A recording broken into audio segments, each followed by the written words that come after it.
Hello. Hello. Welcome to episode 19 of the Learn English Elementary podcast. I'm Adam, and what's your name? Haha, yes, I hope you remember. I'm Rob, and it's great to be back with you again.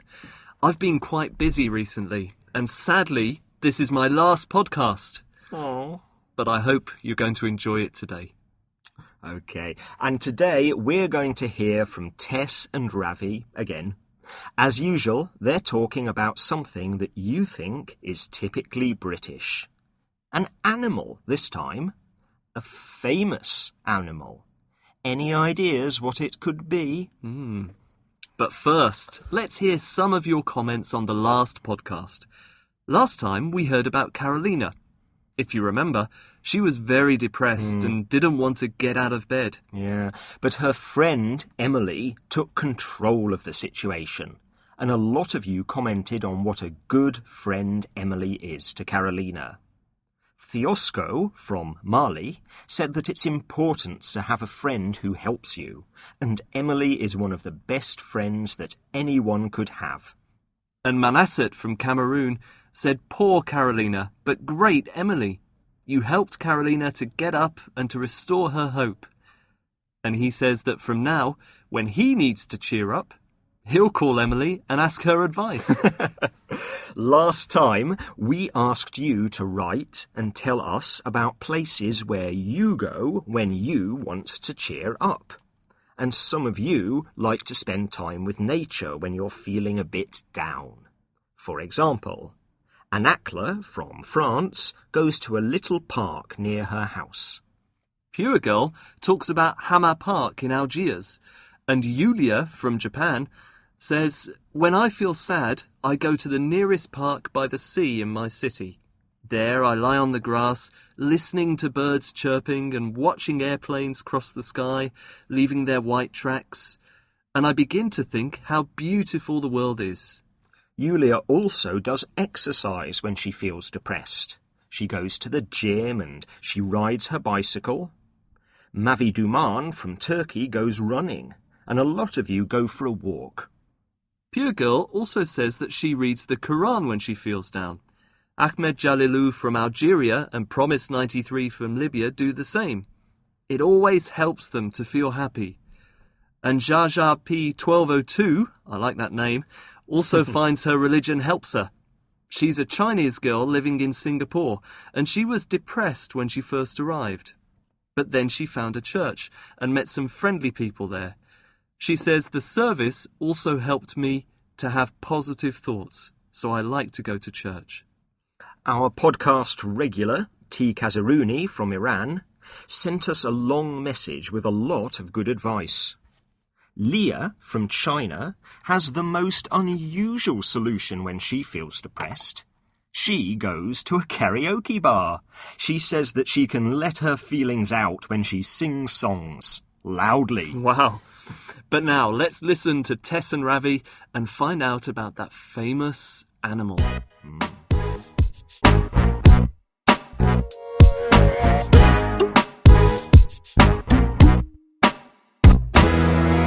Hi everybody, I'm Tess. And I'm Ravi. And as usual, we're going to talk about something you think you know about Britain. Ravi, if I say to you Loch Ness, what do you think about? The monster. The Loch Ness Monster. Hey, Tess, do you think it really exists? I'm sure Right. that The Loch Ness Monster is another thing that listeners around the world said was a very British thing. Well, a very Scottish thing. First of all, for people who don't know about it, let's tell the story. Loch Ness is a big lake in the north of Scotland, and some people, lots of people, believe that some strange animal, the Loch Ness Monster, lives in the lake. What do you think, Ravi? I think it would be fantastic if there really was a monster in Loch Ness. But, well, I don't really think there is. Sorry. Oh, I know what you mean. It's a great story. There have been stories for hundreds of years about a big animal living in the lake. It's a really big lake. But things got really interesting in 1933 when someone saw the monster. The newspapers wrote about it and everyone went crazy about Nessie. That's another name for the Loch Ness Monster, Nessie. There are lots of different photographs and videos of the monster, but are any of them real, do you think, Tess?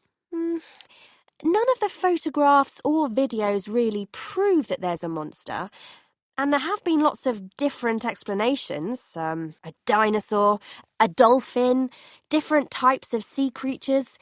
But no one can really prove it. You know, I'm sure that if there really was a monster, then someone would have found it by now.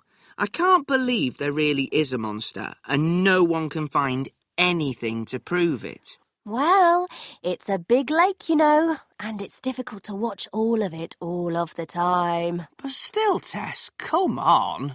I know. It is a bit unbelievable, isn't it? You know, some people think that there was a monster, but it died.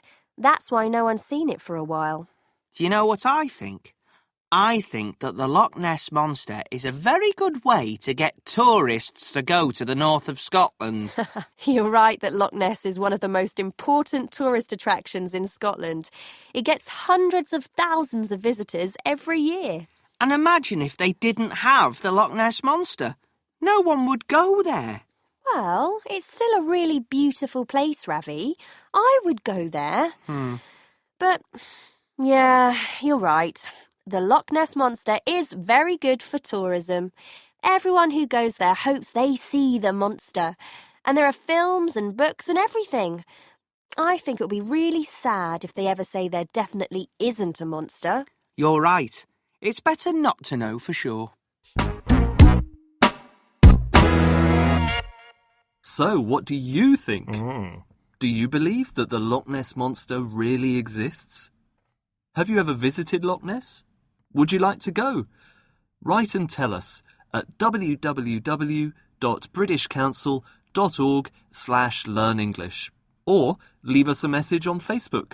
And tell us about any stories of strange monsters that you know about from your country, in the water or on the land. We love reading your messages and finding out more about your countries. Now, let's look at some of the language from the podcast. Listen, what's Ravi talking about?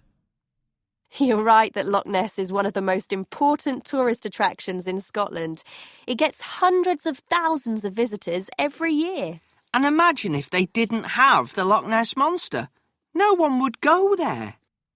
Lots of visitors go to Loch Ness every year because of the monster. Ravi is imagining Loch Ness without the monster. And the result? No tourists either. It isn't a real situation. He's imagining it. Listen again to the verb forms that Ravi uses. And imagine if they didn't have the Loch Ness Monster. No one would go there. He says, imagine if they didn't have the Loch Ness Monster. No one would go there. If they didn't have the Loch Ness Monster, no one would go there. The first verb, after if, is in the past simple, didn't have. And the second verb is a conditional form, would go. This is the structure that we use to talk about imaginary situations, in the present or in the future, with if. For example, if I worked harder, I would get better marks. Or, if I had a lot of money, I'd buy a fast car. A fast car? You can't drive. Nah. If I had a lot of money, I'd buy a speedboat. Actually, I agree. I wouldn't buy a fast car. I'd buy a boat too. A lot of grammar books call it the second conditional or the hypothetical conditional.